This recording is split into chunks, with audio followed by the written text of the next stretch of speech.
அனைவருக்கும் தர்மா அகாடமியின் அன்பான வணக்கம். இன்னைக்கு இந்த வீடியோவில் நம்ம பார்க்க போகிறது அவ்வை தமிழ் சீரீஸில் 7ஆம் வகுப்பு முதல் பருவத்திலேருந்து இயல் 3 வந்து பார்க்க போகிறோம். இதுக்கு முன்னாடி நம்ம அப்லோட் பண்ண அந்த இயல்களை இன்னும் நீங்கள் பார்க்கலன்னா டிஸ்கிரிப்ஷனில் லிங்க் இருக்கும், தேவைப்படுறவங்க கிளிக் பண்ணி பாருங்கள். இன்றைக்கி பார்க்க போகிற இயல் 3ல் மொத்தமாக 6 லெசன் வந்து கொடுத்துருக்காங்க. புலி தங்கிய குகை, பாஞ்சை வளம், தேசியம் காத்த செம்மல் பசும்பொன் முத்துராமலிங்க தேவர், கப்பலோட்டிய தமிழர், வழக்கு, திருக்குறள் அப்படிங்கிற 6 லெசன் கொடுத்துருக்காங்க. டோட்டலாக ஒரு 98 கொஷின்ஸ் வந்து பார்க்க போகிறோம். ஒரு முறை புத்தகத்தில் படிச்சுட்டு இந்த வீடியோ பதிவை பார்த்தீங்கன்னா எந்த கொஷின் கேட்டாலும் நீங்கள் ஆன்சர் பண்ணலாம். தரமாக வந்து லைன் பை லைனாக கொடுத்துட்டோம். வீடியோவை ஸ்கிப் பண்ணாமல் ஃபுல்லாக பாருங்கள். அது மட்டும் இல்லாமல் ஒரு வீடியோ ரெடி பண்ணணும் அப்படின்னா 1 டே ஆகுது எங்களுக்கு, ஓகேங்களா. டெய்லி ஒரு இயல் அப்படின்னு கொடுத்துக்கிட்டு இருக்கோம். ஸோ அதுக்கு சப்போர்ட் கம்மியாக இருக்குது, ஓகேங்களா. ஸோ அதனால் வீடியோ பார்க்குற எல்லாருமே மறக்காமல் லைக் பண்ணுங்கள், பிடிக்கலைன்னா டிஸ்லைக் பண்ணுங்கள், ஆனால் ஏதோ ஒன்று பண்ணுங்கள். ஸோ வீடியோ எப்படி இருக்குது அப்படிங்கிறத கமெண்ட்டில் சொல்லுங்கள். தென் சப்ஸ்கிரைப் பண்ணாமல் சேனலை பார்த்துக்கிட்டு இருந்தால் சப்ஸ்கிரைப் பண்ணி சப்போர்ட் பண்ணுங்கள், ஓகேவா. வாங்க இன்றைக்கி வீடியோக்குள்ளே போகலாம். ஃபஸ்ட்டு லெசன் புலி தங்கிய குகை, ஓகேங்களா. ஃபஸ்ட் லெசன் வந்து புலி தங்கிய குகை. அதில் செய்யுளை பார்த்துடலாம். சிற்றில் நற்றூன் பற்றி நின்மகன், ஓகேங்களா. சிற்றில் நற்றூன் பற்றி நின்மகன் அப்படிங்கிறாங்க, ஓகேங்களா.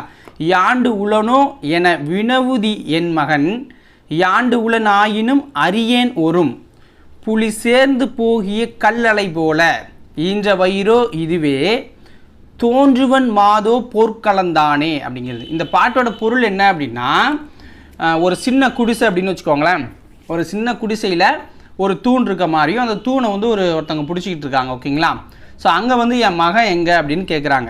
ஒருத்தர் இருக்கார், அவங்கள்ட்ட போய் என் மகனை பார்த்தியா அப்படிங்கிற மாதிரி கேட்குறாங்க. ஸோ அதுக்கு அவங்க என்ன சொல்கிறாங்க அப்படிங்கன்னா, அவன் இருக்கிற இடம் எனக்கு தெரியாது, புலி தங்கிய குகை, ஓகேங்களா. புலி தங்கியன்னா தன்னோட கர்ப்பப்பையை தான் சொல்கிறாங்க, தன்னோட வயிறு. அதாவது புலி தங்கிய குகை இங்கே இருக்குது, ஆனால் அவன் வந்து போர்க்களத்தில் தான் இருப்பான், அங்கேருந்து அதுலேருந்து வந்த புலி வந்து போர்க்களத்தில் தான் இருக்கும் அப்படிங்கிற மாதிரி சொல்கிறாங்க, ஓகேங்களா. இந்த பாட்டு யார் எழுதியிருக்காங்க பாடியிருக்காங்க அப்படின்னா காவர் பெண்டு அப்படிங்கிறவங்க தான் எழுதியிருக்காங்க. காவர் பெண்டு புலி தங்கிய குகை அப்படிங்கிற இந்த தலைப்பில் இருக்க இந்த பாட்டை, ஓகேங்களா. அடுத்தது வினாக்களுக்குள்ளே போயிடலாம். ஃபஸ்ட்டு பொறுத்துக சொல்லும் பொருளும், சொல்லும் பொருளும் அப்படிங்கிறத பார்க்க போகிறோம். சிற்றில் அப்படின்னா என்ன? சிற்றில் அப்படின்னா அதோடைய பொருள் வந்து சிறு வீடு அப்படின்னு வரும். சிற்றில் அப்படின்னா சிறு வீடு. யாண்டு அப்படிங்கிறதோட பொருள் என்ன அப்படின்னா எங்கே அப்படின்னு வருது. கல் அலை அப்படின்னா கற்குகை. ஈன்ற வயிறு அப்படின்னா பெற்றெடுத்த வயிறு, ஓகேங்களா. ஸோ மகன் எங்கே வந்து கேட்குறாங்க, அவங்க எனக்கு தெரியல, உன்னோட வவுறு, அதாவது புலி இருந்த குகை மாரி உன்னோட வவுறு இங்கே இருக்குது, ஸோ அதுலேருந்து வெளியில் வந்த புலி போர்க்களத்துக்கு போயிருக்கும் அப்படிங்கிறாங்க, ஓகேங்களா. அடுத்தது 2வது வினா. கீழ்கண்டவற்றுள் சரியானது எது? கூற்று 1 பாருங்கள். தமிழர்கள் பழங்காலம் முதலே கல்வியிலும் வீரத்திலும் சிறந்து விளங்கியிருக்காங்க. நாட்டை காக்க போர்க்களம் செல்வதை தம் முதன்மையான கடமைகளுள் ஒன்றாக கருதியிருக்கிறாங்க.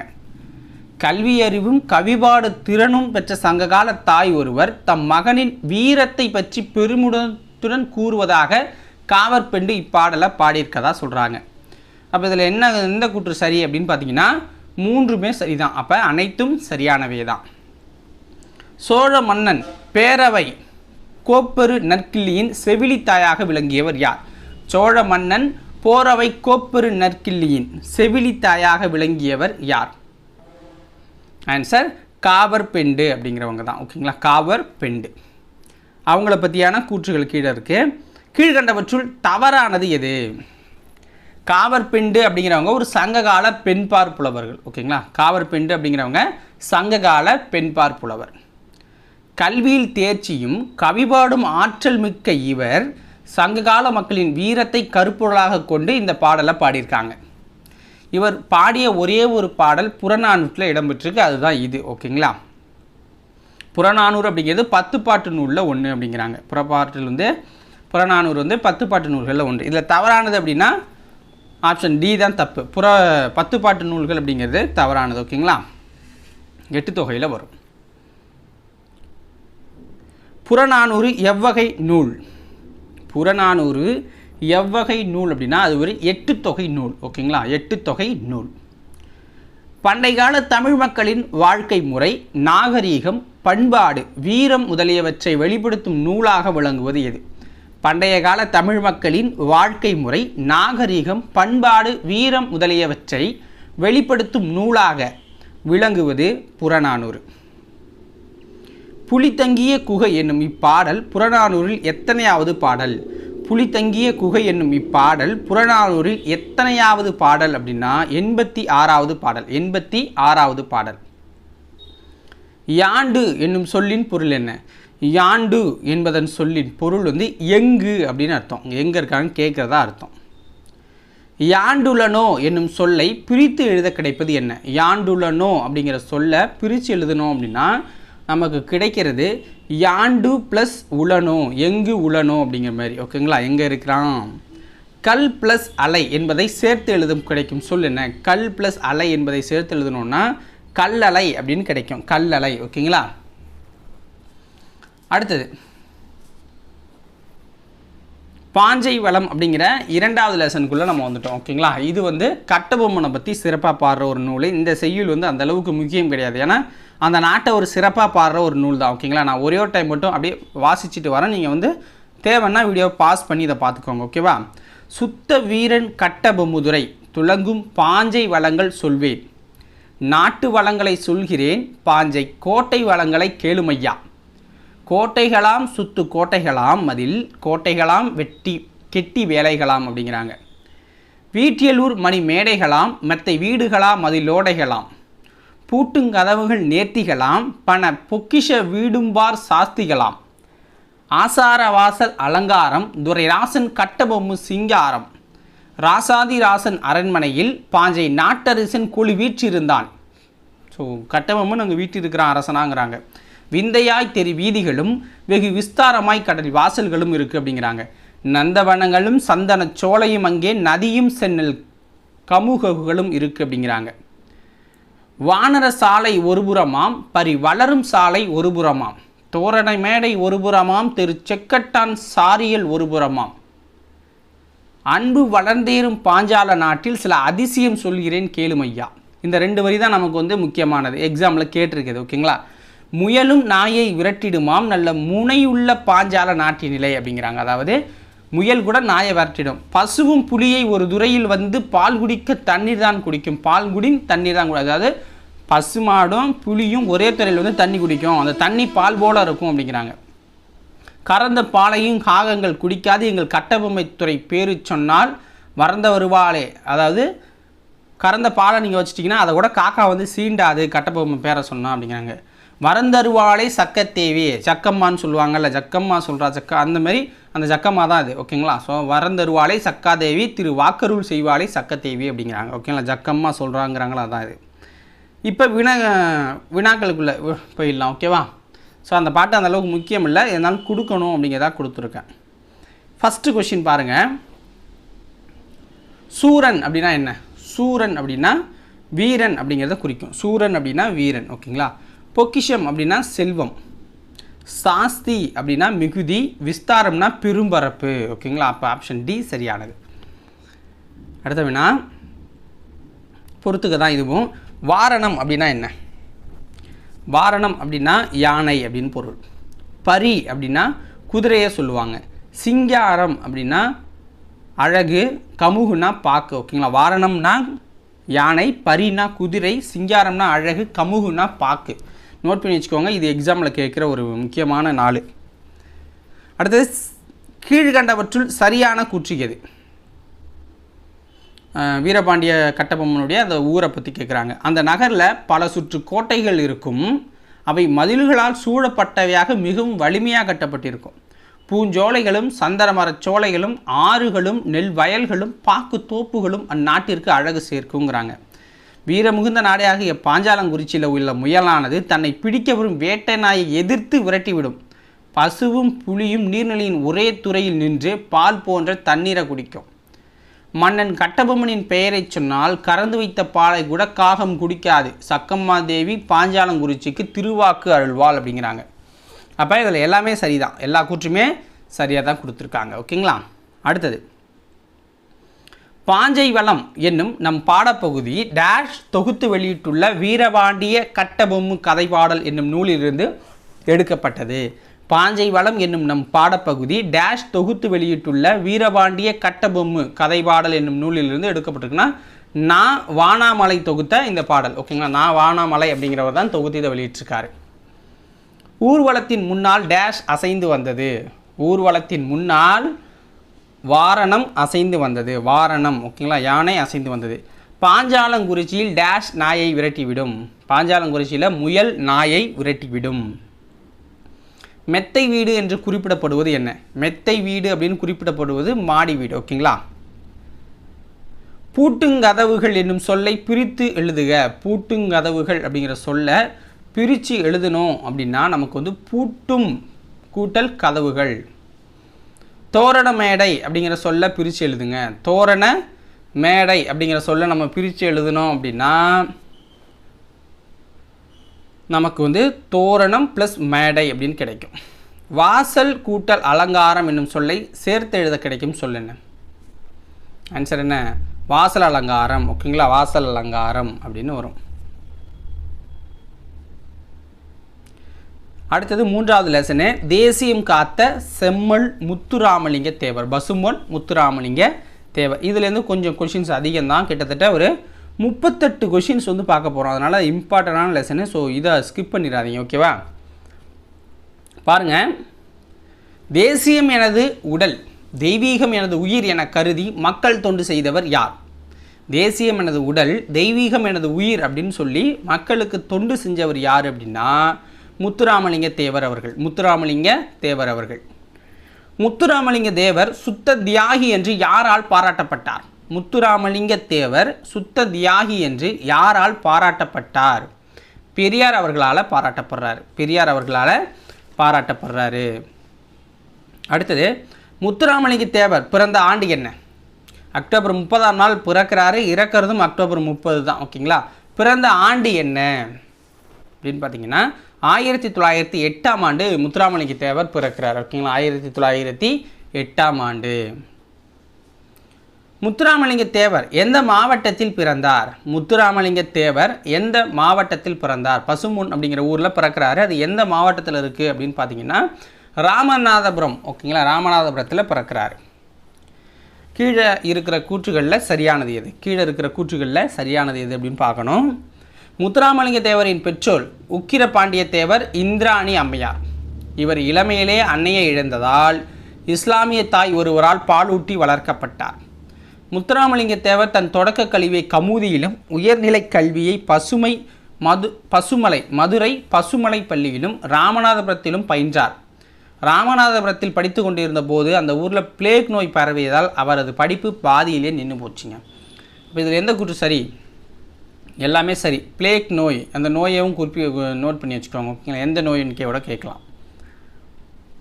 அடுத்தது கீழ்கண்டவற்றுள் தவறானது எது? முத்துராமலிங்க தேவர் தமிழ் ஆங்கிலம் இரு மொழிகளிலும் சொற்பொழிவு ஆற்றும் திறன் பெற்றிருந்தார். சிலம்பம், குதிரை ஏற்றம், துப்பாக்கி சுடுதல், சோதிடம், மருத்துவம் போன்ற பல துறைகளும் ஆற்றல் உடையவராக விளங்கினார். முத்துராமலிங்க தேவர் இளமையிலேயே அரசியல் ஆர்வம் கொண்டிருந்தார். இதில் எது சரி தவறு அப்படின்னா எல்லாமே சரிதான், தவறுன்னு எதுவுமே இல்லை. ஓகேங்களா, கீழ்கண்டவற்றுள் சரியானது எது? கூற்று ஆங்கில அரசு முத்துராமலிங்க தேவரை பலமுறை கைது செய்து சிறையில் அடைத்தது. மேலும் அவருக்கு வாய்ப்பூட்டு சட்டமும் போடப்பட்டது. காரணம், முத்துராமலிங்க தேவர் இந்திய விடுதலை போராட்டத்தில் தீவிரமாக பங்கேற்றார். ஆங்கில ஆட்சிக்கு எதிராக அவர் ஆற்றிய வீர உரையை கேட்ட மக்கள் ஆங்கில ஆட்சிக்கு எதிராக வீறு கொண்டு எழுந்தனர். அதனால தான் அவங்களுக்கு சிறையில் அடைச்சி வாய்ப்பூட்டு சட்டமும் போடப்படுது. ஸோ இதில் எது சரியானது அப்படின்னா ரெண்டுமே சரிதான், கூற்றும் காரணமும் சரி. முத்துராமலிங்க தேவர் போலவே வடநாட்டில் யாருக்கு வாய்ப்பூட்டு சட்டம் போடப்பட்டது? முத்துராமலிங்க தேவர் போலவே வடநாட்டில் யாருக்கு வாய்ப்பூட்டு சட்டம் போடப்பட்டது? பாலகங்காதர திலகருக்கு போட்டாங்க. பாலகங்காதர திலகருக்கு. தேசியம் காத்த செம்மல் என்று அழைக்கப்படுபவர் யார்? தேசியம் காத்த செம்மல் என்று அழைக்கப்படுபவர் யார்? ஆன்சர் முத்துராமலிங்க தேவர். முத்துராமலிங்க தேவரை தேசியம் காத்தல் செம்மல் என்று பாராட்டியவர் யார்? முத்துராமலிங்க தேவரை தேசியம் காத்த செம்மல் என்று பாராட்டியவர் யார்னா திருவிக்கா அவர்கள். திருவிக்கா அவர்கள். வங்க சிங்கம் என்று போற்றப்படுபவர் யார்? வங்க சிங்கம் என்று போற்றப்படுபவர் யார்? நேதாஜி அவர்கள்.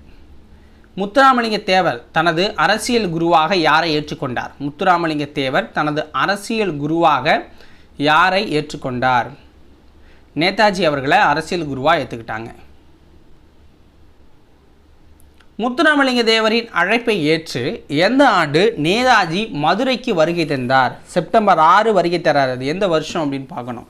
முத்துராமலிங்க தேவரின் அழைப்பை ஏற்று எந்த ஆண்டு நேதாஜி மதுரைக்கு வருகை தந்தார்? 1939. 1939 செப்டம்பர் 6ஆம் தேதி. நேதாஜி என்னும் பெயரில் ஒரு வார இதழை நடத்தியவர் யார்? நேதாஜி என்னும் பெயரில் ஒரு வார இதழை நடத்தியவர் யார்? முத்துராமலிங்க தேவர். முத்துராமலிங்க தேவர். கீழ்கண்டவற்றுள் சரியானது எது? முத்துராமலிங்க தேவர் தமது பேச்சாற்றலால் அனைவரையும் கவர்ந்தவர். அவர் முதலில் சாயல்குடி என்னும் ஊரில் விவேகானந்தரின் பெருமை என்னும் தலைப்பில் 3 மணி நேரம் உரையாற்றினார்.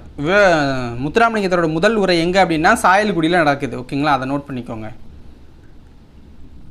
இது போன்ற பேச்சை இதுவரை நான் கேட்டதில்லை. முத்துராமலிங்க தேவரின் வீரமிக்க பேச்சு விடுதலை போருக்கு மிகவும் உதவும் என்று காமராஜர் கூறினார். அதாவது அந்த 3 மணி நேரம் பேசினதை கேட்டு காமராஜர் சொன்னது அந்த கூட்டத்திலேயே. தமிழக அரசின் சார்பில் முத்துராமலிங்க தேவரின் பிறந்த மற்றும் இறந்த தினம் அக்டோபர் 30ஆம் நாள் அரசு விழாவாக கொண்டாடப்படுது அப்படிங்கிறாங்க. அப்போ இதில் எல்லா கூற்றும் சரியானது. அடுத்த வினா பாருங்கள். கீழ்கண்டவற்றுள் எது உண்மையானது? தமிழக சட்டமன்றத்தில் முத்துராமலிங்க தேவரின் திரு உருவப்படம் திறந்து வைக்கப்பட்டிருக்கு. சென்னையில் அரசு சார்பாக சிலை அமைக்கப்பட்டிருக்கு. இந்திய நாடாளுமன்ற வளாகத்தில் சிலையை வைக்கப்பட்டிருக்குங்கிறாங்க. இதில் எது உண்மையானது அப்படின்னா எல்லாமே உண்மைதான். எல்லாமே உண்மையாக தான் இருக்குது. ஓகேங்களா. எந்த ஆண்டு இந்திய அரசு முத்துராமலிங்க தேவருக்கு தபால் தலை வெளியிட்டது? எந்த ஆண்டு இந்திய அரசு முத்துராமலிங்க தேவருக்கு தபால் தலை வெளியிட்டது? ஆன்சர் என்ன? 1995ஆம் ஆண்டு வெளியிட்டுச்சு. 1995 வெளியிட்டாங்க. தென்னாட்டு சிங்கம் என்று போற்றப்படுபவர் யார்? தென்னாட்டு சிங்கம் என்று போற்றப்படுபவர் யார்னா முத்துராமலிங்க தேவர். முத்துராமலிங்க தேவர். தென்னாட்டு சிங்கம் என்று தேவரை சொல்கிறார்களே, அது சால பொருந்தும் என கூறியவர் யார்? தென்னாட்டு சிங்கம் என்று தேவரை சொல்கிறாங்க, அது அவருக்கு சால பொருந்தும் அப்படின்னு சொன்னவர் யார்? அறிஞர் அண்ணா அவர்கள். முத்துராமலிங்க தேவர் பேச தொடங்கியதும் சிங்கத்தின் முழக்கம் போலவே இருந்தது என்று புகழ்ந்து கூறியவர் யார்? முத்துராமலிங்க தேவர் பேச தொடங்கியதும் சிங்கத்தின் முழக்கம் போலவே இருந்தது என்று புகழ்ந்து கூறியவர் யார்னா அண்ணா அவர்கள் தான். முத்துராமலிங்க தேவர் பேச்சு உள்ளத்திலிருந்து வெளிவருகிறது, உதடுகளிலிருந்து அல்ல. உள்ளத்தால் எதிலும் பற்றற்று உண்மையென பட்டத்தை மறைக்காமல் அப்படியே பேசிவிடுவது அவரது வழக்கம் என்று கூறியவர் யார்? அதாவது முத்துராமலிங்க தேவர் பேசுகிறது உள்ளத்திலிருந்து வெளிவருது, உதடுகளிலிருந்து கிடையாது.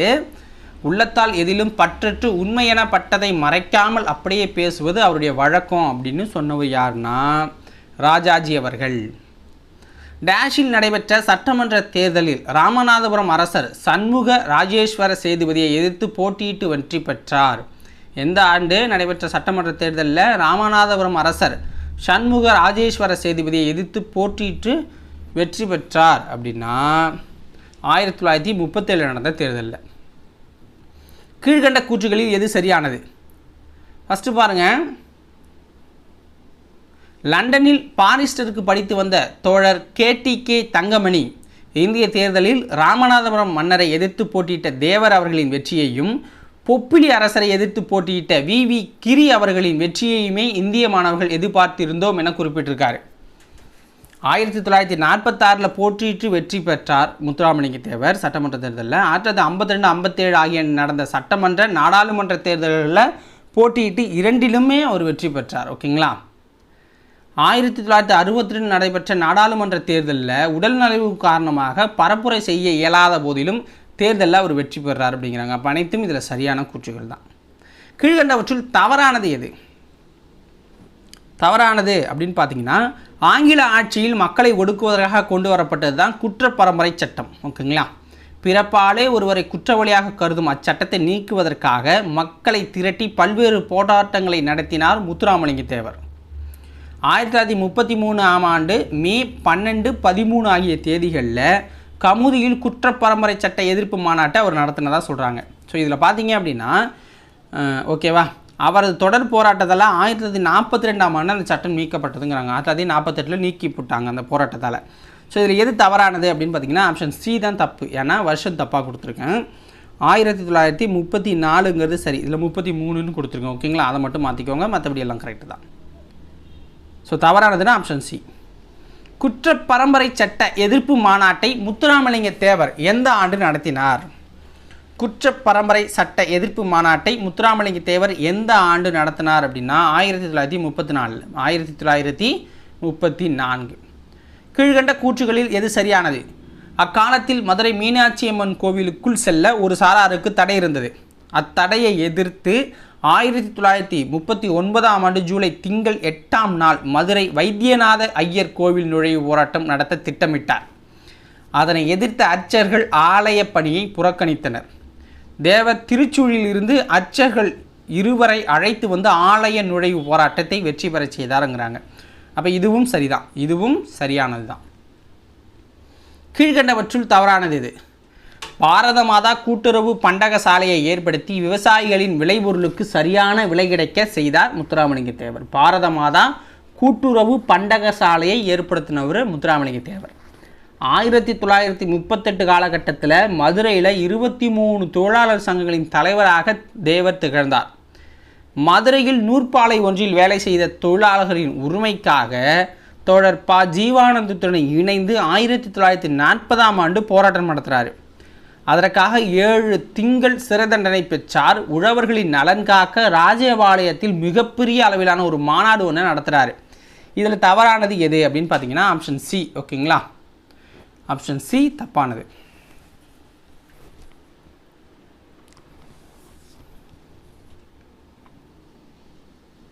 அடுத்தது, கீழ்கண்டவற்றுள் முத்துராமலிங்க தேவரின் சிறப்பு பெயர் அல்லாதது எது? கீழ்கண்டவற்றுள் முத்துராமலிங்க தேவரின் சிறப்பு பெயர் அல்லாதது எது? தேசியம் காத்த செம்மல்,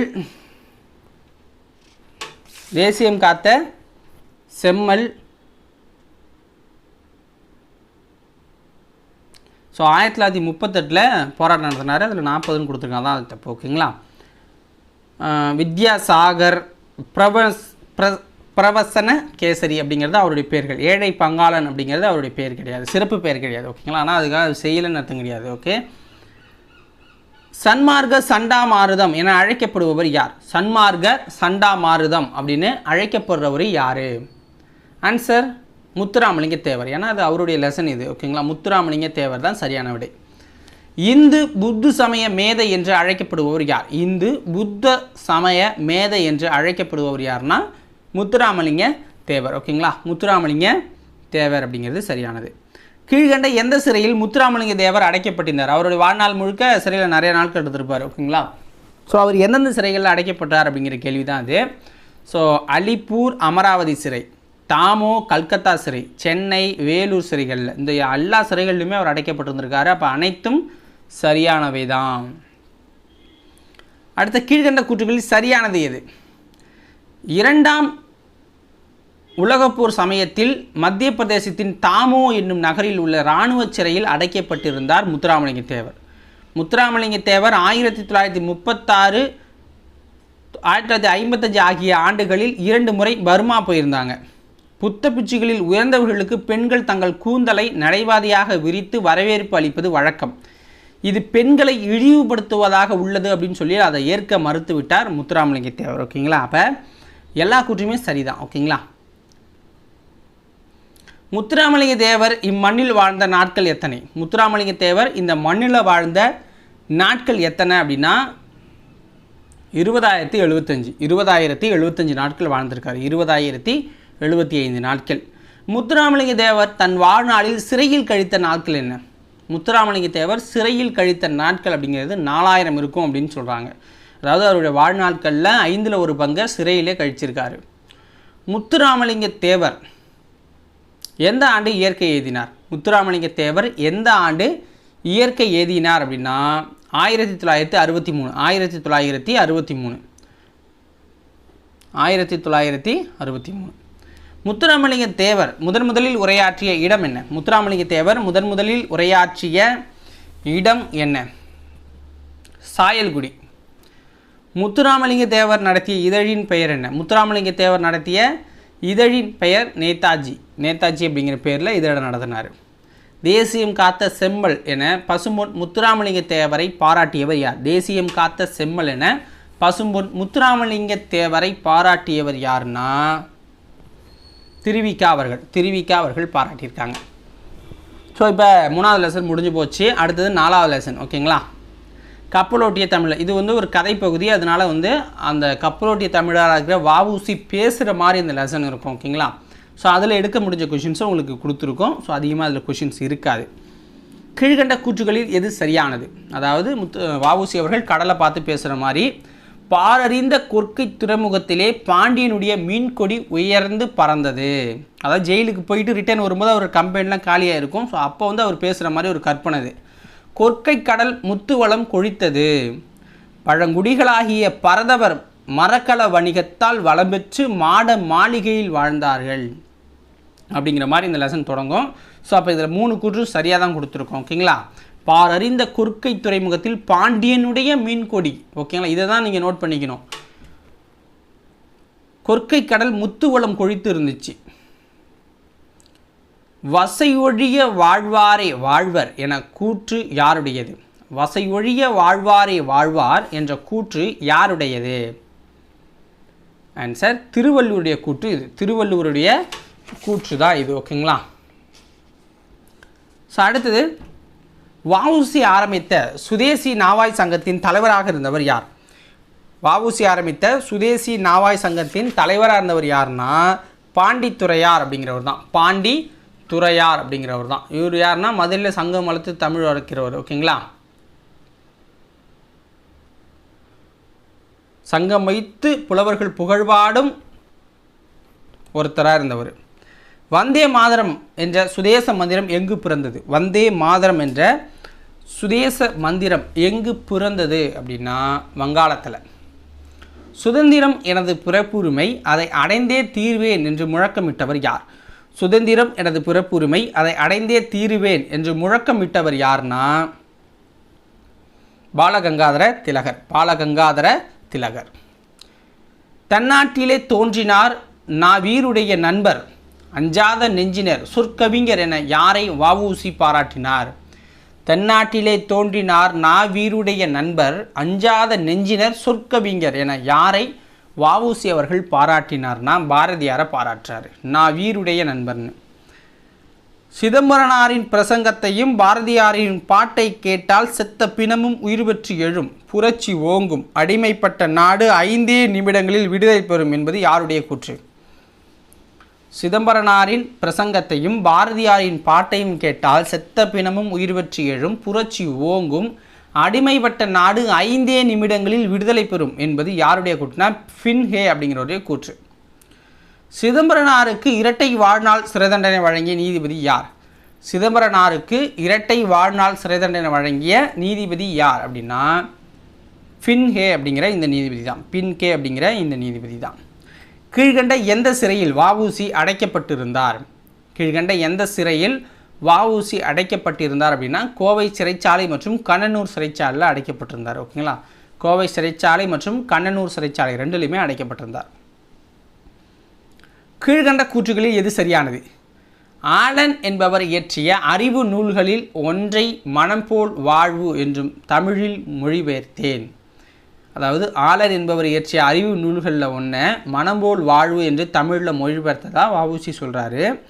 உயர்ந்த நூல்களில் கண்ட உண்மைகளை இளைஞரும் எளிதில் அறிந்து கொள்ளுமாறு மெய்யறிவு மெய்யறம் என்ற சிறு நூல்களை இயற்றியிருக்கேன் அப்படின்னு சொல்லியிருக்காங்க. அடுத்தது ராபி சேது அப்படிங்கிறவர் இருக்கார். சேது பிள்ளை அப்படின்னு ஒரு புக்கில், இப்போ புது புக்கில் சேது அப்படின்னு ஜாதியை குறிப்பிடாமல் போடுறாங்க. ஓகேங்களா?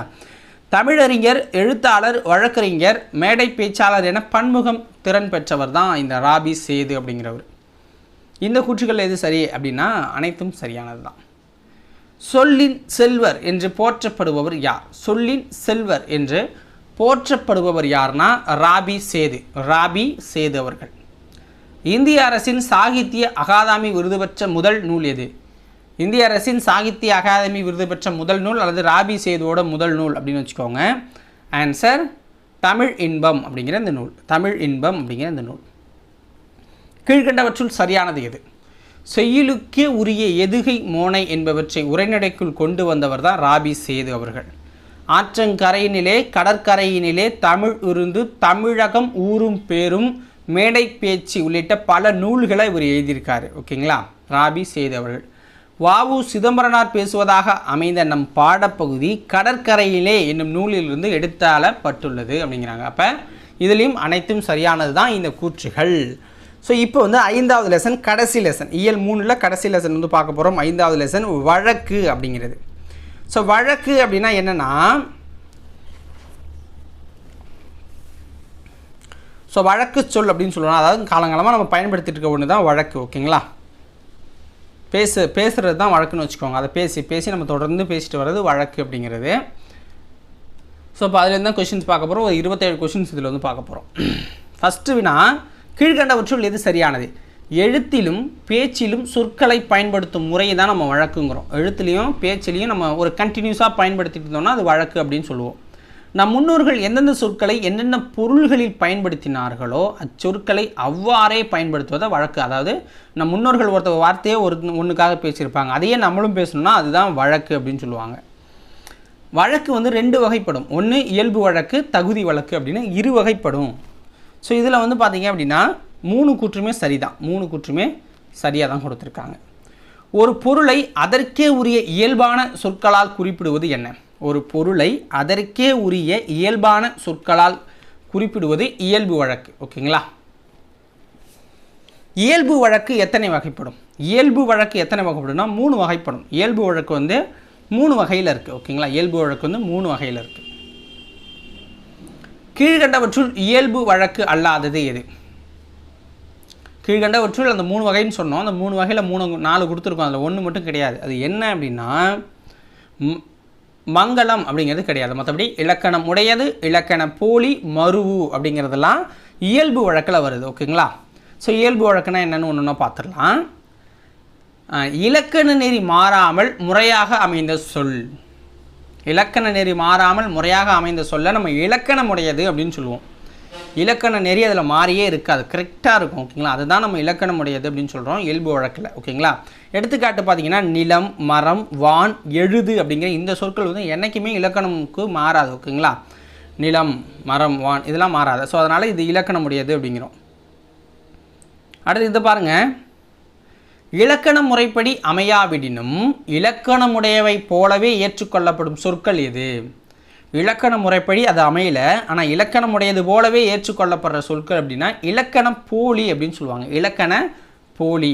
ஸோ இதுக்கு எக்ஸாம்பிள் வந்து நுனி, கிளை, முன்றில், வாயில் அப்படின்னு சொல்லுவோம். இப்போ கிளை இருக்குது, அதோட நுனி இருக்குது அப்படின்னா நம்ம என்ன சொல்லுவோம் இலக்கண முறைப்படி அப்படின்னா கிளை ஃபஸ்ட்டு, அதுக்கு முன்னருக்கு நுனியை வந்து கிளை நுனி அப்படின்னு சொல்லுவோம். ஆனால் அது நல்லா இல்லை. ஓகேங்களா? அப்போ என்ன பண்ணுறாங்க அப்படின்னா சான்றோர்கள் வந்து அதை நுனி கிளை அப்படின்னு சொல்கிறாங்க. ஸோ அப்போ வந்து இலக்கண முறைப்படி அது கிடையாது, பட் இருந்தாலும் பார்க்குறதுக்கு அது வந்து கரெக்டாக இலக்கணமுடையது போலவே ஏற்றுக்கொள்ளப்படுது இல்லை. ஸோ அதுதான் எக்ஸாம்பிள். ஓகேங்களா? இப்போ வாயில் அப்படின்னா என்ன? நம்ம இல்லம் இருக்குது, இல்லத்தினுடைய வாயில், அதை என்ன சொல்லுவோம் இல்நில் அப்படின்னு சொல்லுவோம், இல்லை இல்லத்தின் வாயில்னு சொல்லணும். ஆனால் நம்ம வந்து வாயில் அப்படின்னு சொல்கிறோம். ஓகேங்களா? ஸோ இவ்வளோ தான் வித்தியாசம். முன்றில் அப்படிங்கிறதெல்லாம் பார்த்தீங்கன்னா அதுதான். ஸோ இதுக்கு இன்னொரு எக்ஸாம்பிள் கூட சொல்லலாம். என்ன சொல்லலாம் அப்படின்னா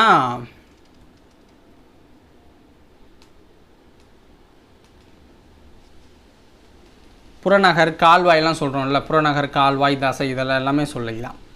வாசல் என்பது என்ன? வாசல் அப்படிங்கிறது என்ன அப்படின்னு பார்த்தீங்கன்னா உங்களுக்கு வந்து மறுவூல வந்துடும். எப்படின்னா இப்போ வாயில், அதாவது இல்லத்தின் வாயில் அப்படின்னா தான் இலக்கணமுடையது.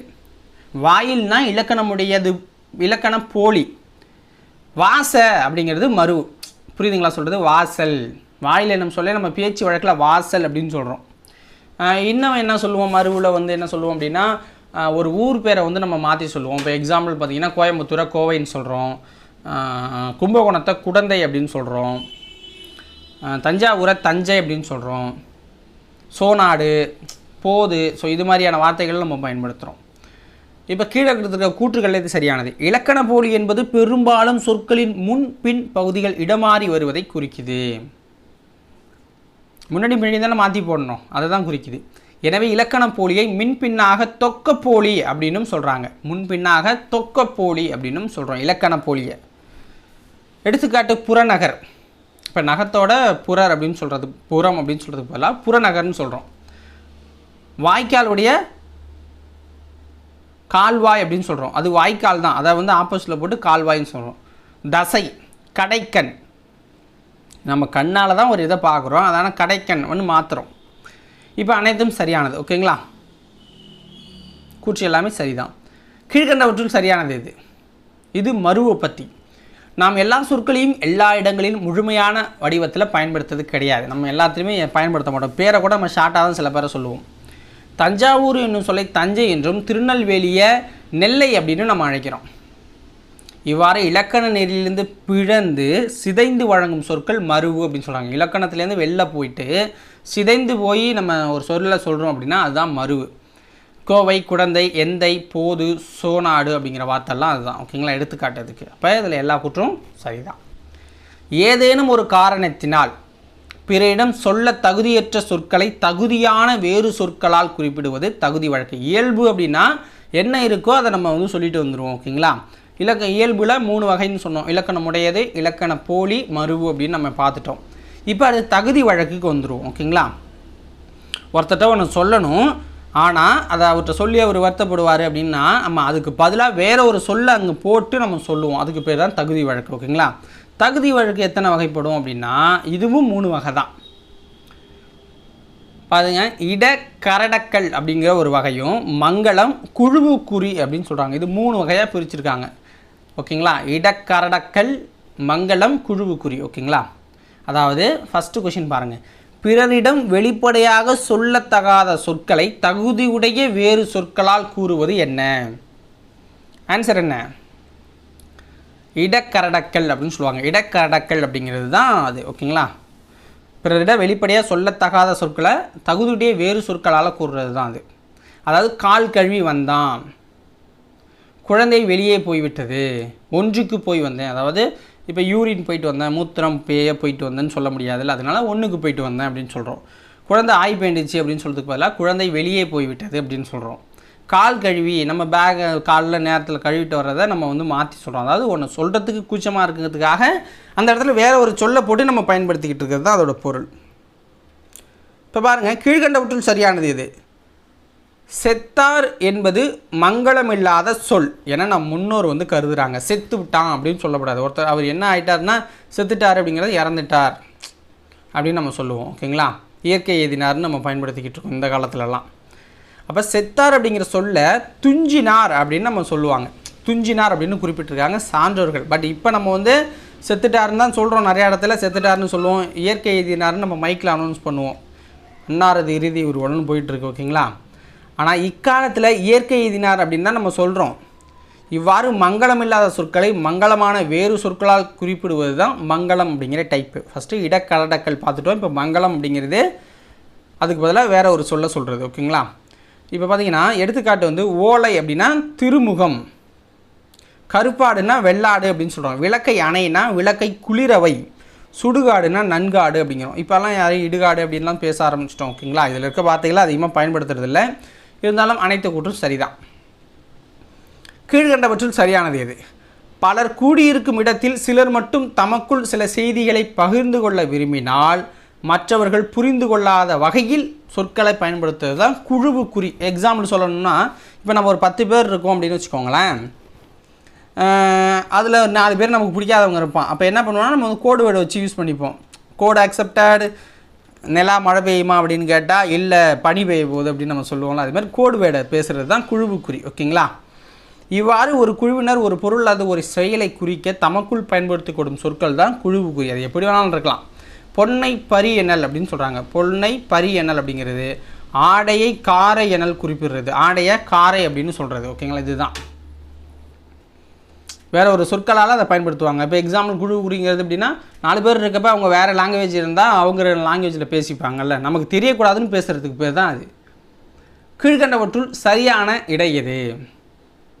இந்த இயல்பு முதல்ல பார்த்தீங்க அப்படின்னா இந்த இடக்கரடக்கல் மங்களம் குழுவுக்குறி இருக்குல்ல, இந்த 3மே வந்து தகுதி வழக்கு அப்படின்னு சொல்லுவோம். அந்த 3ஓட பேஸ் என்ன அப்படின்னா ஒரு சொல்லுக்கு மாற்றா வேறு சொல்ல பயன்படுத்துறது தான். ஓகேங்களா? பாருங்கள், நாகரிகம் கருதி மறைமுகமாக குறிப்பிடுதல் இடக்கரடக்கல் அப்படின்னு சொல்லப்படுது. மங்களமற்ற சொற்களை மாற்றி மங்கள சொற்களால் குறிப்பிடுவது மங்களம் அப்படின்னு சொல்லப்படுது. பிறர் அறியாமல் ஒரு குழுவுக்கு மட்டும் புரியும் வகையில் குறிப்பிடுவது தான் குழுவுக்குறி அப்படிங்கிறோம். அப்போ எல்லா இணையும் சரியாக தான் இருக்குது. ஓகேங்களா? சொல்லின் முதலிலோ இடையிலோ இறுதியிலோ இயல்பாக இருக்க வேண்டிய ஒரு எழுத்திற்கு பதிலாக வேறொரு எழுத்து இடம்பெற்று அதே பொருள் தருவது தான் போலி அப்படின்னு சொல்லப்படுது. சொல்லின் முதலிலோ இடையிலோ இறுதியிலோ இயல்பாக இருக்க வேண்டிய ஒரு எழுத்துக்கு பதிலாக வேறு ஒரு எழுத்து இடம்பெற்று அதே பொருள் தருவது தான் போலி அப்படின்னு நம்ம சொல்கிறோம். ஓகேங்களா? போலி அப்படின்னு. போலி எத்தனை வகைப்படும்? போலி 3 வகைப்படும். போலி வந்து 3 வகைப்படும். என்ன போலி? முதற்போலி, இடைப்போலி, கடைப்போலி அப்படின்னு 3 போலி இருக்குது. ஓகேங்களா? ஃபஸ்ட்டு முதல் போலியை பார்த்துடலாம். கீழ்கண்டவற்றுள் சரியானது எது? பசல், பைசல், மஞ்சு, மைஞ்சு, மையல், மையல். இதில் வந்து பார்த்திங்கன்னா எழுத்து மாறி இருக்கும், பட் பொருள் ஒரு மாதிரியாக இருக்குல்ல, இதுக்கு பேர் தான் முதற்போலி அப்படின்னு சொல்கிறோம். சொல்லின் முதலில் இருக்க வேண்டிய எழுத்திற்கு பதிலாக வேறு எழுத்து அமைந்து பொருள் தருவது, அதே பொருளை தருவது முதற்போலி. போலி என்னும் சொல் போல இருத்தல் என்பதிலிருந்து தோன்றுச்சு அப்படிங்கிறாங்க. அப்போ அனைத்து கூற்றும் சரி. ஓகேங்களா? முதல் எழுத்து மாறி இருக்கும், ஆனால் பொருள் ஒன்று தான். கீழ்கண்டவற்றில் சரியானது எது? இது 2வது போலி, இடைப்போலி. ஓகேங்களா? அமைச்சு, அமைச்சு, இளஞ்சி, இளைஞ்சி, அரையர், அரையர் அப்படின்னு சொல்லுதா. அப்போ இதில் 2வதாக இருக்க எழுத்து மாறினாலும் பொருள் மாறலை. ஓகேங்களா? லைட்டாக மாறாத மாதிரி தெரியும். இவ்வாறு சொல்லின் இடையில் இருக்க வேண்டிய எழுத்திற்கு பதிலாக வேறு ஒரு எழுத்து அமைந்து அதே பொருள் தந்தால் அது இடைப்போலி அப்படின்னு சொல்லுவாங்க. முதல்ல இருந்தால் முதல் போலி, இடையில இருந்தால் இடைப்போலி.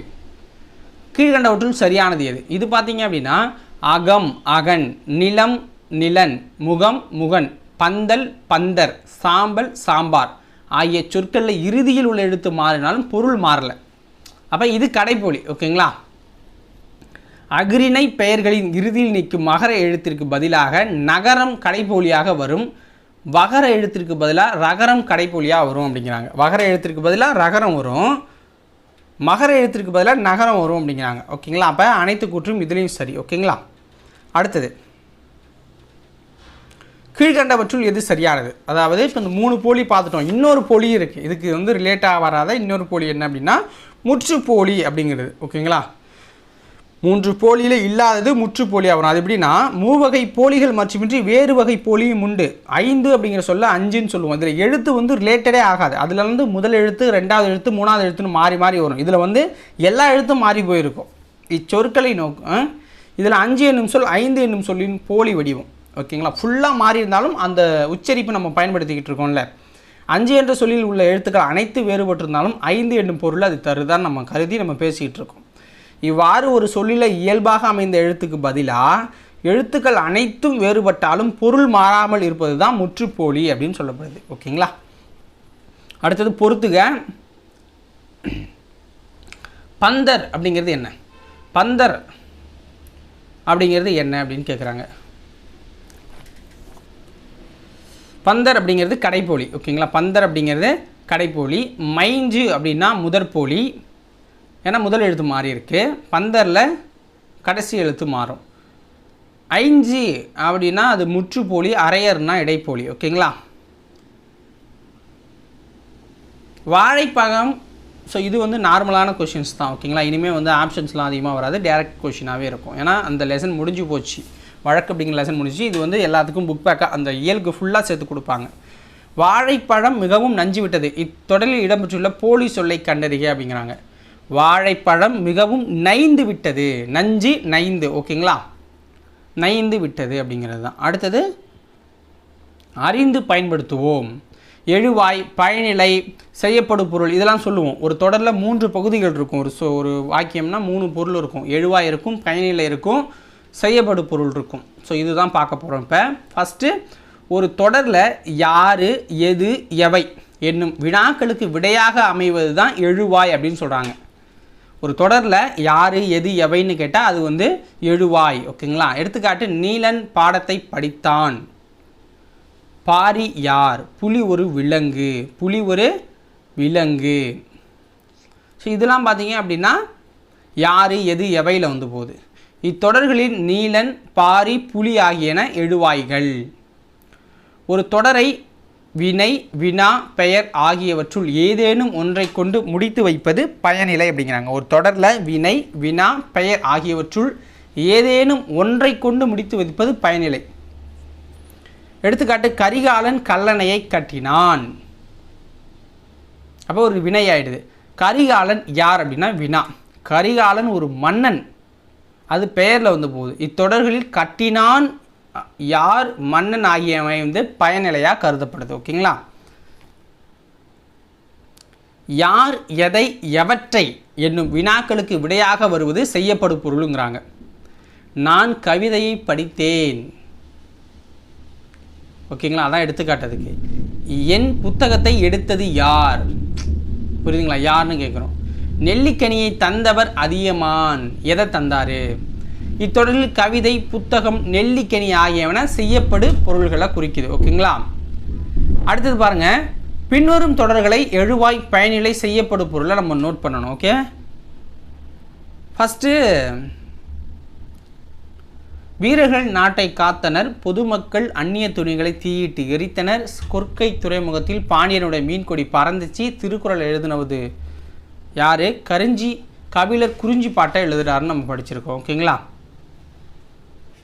ஸோ இதில் எழுவாய் என்ன, பயனிலை என்ன, செய்யப்படும் பொருள் என்ன?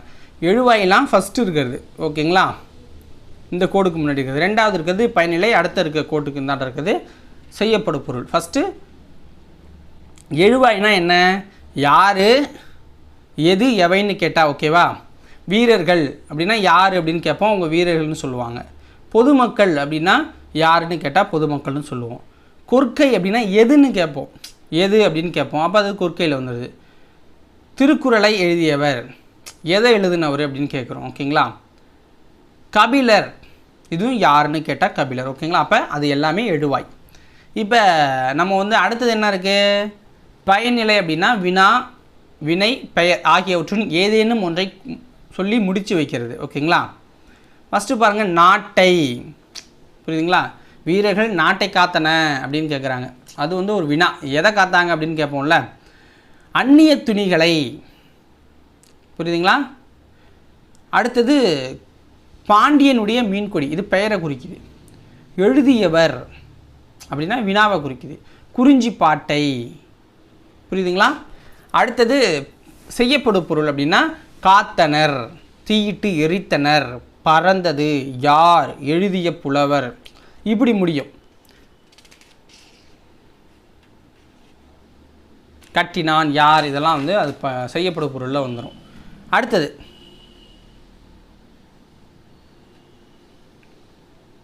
இடைச்சொல், கூ சேர்த்து தொடரை எழுதுக.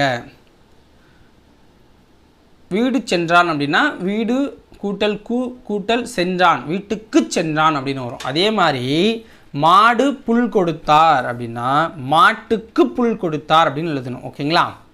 பாட்டு பொருள் எழுது அப்படின்னா பாட்டுக்கு பொருள் எழுது. செடி பாய்ந்த நீர்னா செடிக்கு பாய்ந்த நீர். முல்லை தேர்தந்தான் பாரி அப்படின்னா முல்லைக்கு தேர்தந்தான் பாரி, கூவை சேர்த்து எழுதணும். ஓகேங்களா? ஸோ இங்கே பார்த்தீங்கன்னா தெரியும், ஒன்று ஒன்றுக்கும் சேர்க்கும்போது அந்த இது வந்துடும். சுவர் சாந்து பூசினால், சுவருக்கு சாந்து பூசினால். ஓகேவா? அடுத்தது பொறுத்துக. 26, 27 ரெண்டே கொஸ்டின் தான் கடைசியாக பார்க்க போகிறோம். கதை பாடல் அப்படின்னா என்ன? பலாட். ஓகேங்களா? பேச்சாற்றல்னா எலெக்ஷன். துணிவுனா கரேஜ். ஒற்றுமைனா யூனிட்டி. ஓகேவா? அப்போ ஆப்ஷன் பி சரியானது. கதை பாடல்னா பலாட் அப்படிங்கிறது, பேச்சாற்றல்னா எலெக்ஷன், துணிவுனா கரேஜ், ஒற்றுமைனா யூனிட்டி. அடுத்தது பொறுத்துக. ஸோ தியாகம் அப்படின்னா சாக்ரிஃபைஸ் அப்படி பண்ணுறது தான். முழக்கம் அப்படின்னா ஒரு ஸ்லோகன். அரசியல் மேதை அப்படின்னா பொலிட்டிக்கல் ஜீனியஸ். சமத்துவம்னா ஈக்குவாலிட்டி. தியாகம்னா சாக்ரிஃபைஸ், முழக்கம்னா ஸ்லோகன், அரசியல் மேதைனா பொலிட்டிக்கல் ஜீனியஸ், சமத்துவம்னா ஈக்குவாலிட்டி. அப்போ ஆப்ஷன் பி சரியானது. ஓகேங்களா, இதோட இந்த லெசன் முடிஞ்சு போச்சு. நெக்ஸ்ட் லெசன் பார்த்தீங்க அப்படின்னா 7th செகண்ட் டேர்மில் ஃபஸ்ட் இயல். ஓகேங்களா, கலங்கரை விளக்கணும் ஸ்டார்ட் ஆகும் அந்த லெசன். அது நாளைக்கு பார்க்கலாம். இப்போ தான் ரெடி பண்ணிக்கிட்டு இருக்கோம். கூடிய விரைவில் ரெடி பண்ணிவிட்டு நான் உங்களுக்கு வந்து கான்டாக்ட் வீடியோவாக அப்லோட் பண்ணுறேன். தொடர்ந்து நம்ம சேனலுக்கு சப்போர்ட் கொடுத்துக்கிட்டே இருங்க. மறக்காமல் லைக் பண்ணால் தான் அந்த வீடியோ வந்து அதிகமாக பூம் ஆகும். அப்போ தான் எங்களுக்கும் வீடியோ போடணுன்னு ஒரு ஊக்கமாகவும் இருக்கும். ஸோ லைக்கு ஷேர் பண்ண மறந்துடாதீங்க மக்களே. நன்றி, வணக்கம்.